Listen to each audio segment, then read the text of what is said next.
Yo, what's up? This is the Trill OG Bun B, repping UGK for life. You're now tuned in to Rhyme and Reason on the urbandaily.com. All right?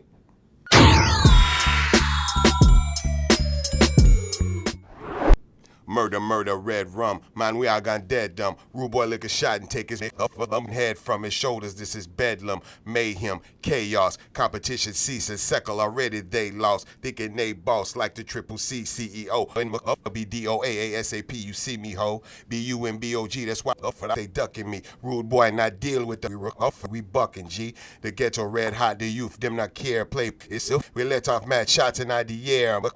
Beware till I expire or retire. It's I and them know that we are come with more fire.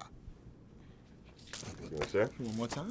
Thank you for having me. Quite impressed that I didn't know there were that many Jamaicans in Texas. Like, it was a lot of patois popping right there. I felt like I was back on Flatbush. I picked up a lot, man. You know, we have a very large Rastafarian community in Houston. You'd be surprised how many dreads is walking around, man. You know, screaming Selassie and all that's there, man. It's been that way. I used to work in a record store and King's Flea Market, and that was one of the biggest selling things we would move would be the Jamaican, the reggae mixtapes. OG Mango, who you used to go to, he was the dread who I used to get trees from back in the day. OG Mango put me down with the, well, he ain't in the game no more, he's out. But happy retirement. Salute to Mango, but he put me down with the Fauna Leaf, you know, really broke down, you know, why dreads smoke weed and, you know, as far as he was concerned with his religion and everything, you know. I just want it said for the record that I'm not a Jamaican. I only play one on TV. Let's discuss this. The verse was off the new project, right. Fire, and the Trill OG joint, mm-hmm. the epilogue. Now, where did that come from? A couple of the songs that are on this album are songs that I felt like we had a song like that on Trill OG, so there was no need to kind of get redundant and do the same thing twice. Even though I'm not signed to Rap Lot anymore, there was still this music there, and Jay Prince was like, look, this is a great opportunity to release good music to the public. I know you got some things you're trying to do. This shouldn't get in the way of it. It should actually probably help your momentum. So, you know, at the end of the day, I was like, let me hear what it is that you're looking to present to the people. When he played the music, I was like, oh yeah, I remember these records. These records are still good, you know? And that's something that I think is going to come as a surprise to a lot of people. You're actually a free agent now. Like, you're not signed to Rap Lot. Yeah, I'm not signed to anybody. I haven't been signed for at least 3 years now.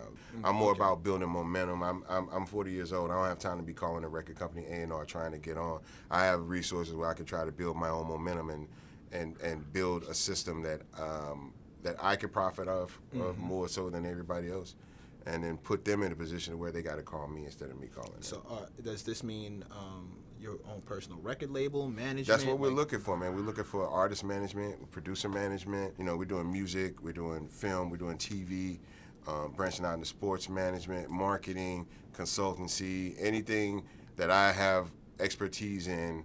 We're trying to figure out how to incorporate that into this 2 Trill movement. Well, one of the things I think you need to spread your expertise in is how to avoid beef in this industry. Like, I don't understand how you've been around for so long and never had a beef. Meanwhile, dudes come out and 3 days later, they're beefing on Twitter. It's not that I haven't had situations in hip-hop, but I've kept them between me and the individual. Once you put the public in a situation, you no longer have control of the situation.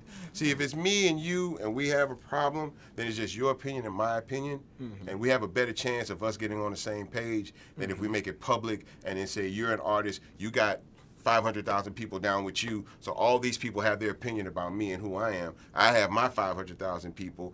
They have their opinion of who I am and who you are. Then you have your camp, my camp. So we have all these different opinions that feel like they need to be heard. People are going to act out in your name because you always got people that feel like, well, maybe if I put in this work for him, I'll be closer to him. I'll get a better seat at the table. Absolutely. So you got to be careful about that, especially when you claim to be a person of power and a person that, you know, a man over men, that kind of a thing. And once you put that out there, then you have to make sure that you are that man over men, because people are going to use opportunities to big themselves up or make themselves look good on your reputation.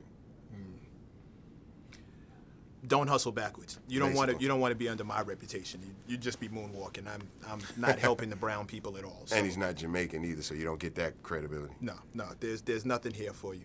A couple of empty Guinness bottles and disappointment. But you held me down though. We walking through Times Square. You was ready in case it got. I do what I can. You know, I would have called somebody. I had 9-1 So and I was ready been to press. I was getting busy, and you were there strictly to make sure that people could come and help me because you couldn't. Constantly. Hey, look, if you ain't about that life, let the world know. Don't front for nobody.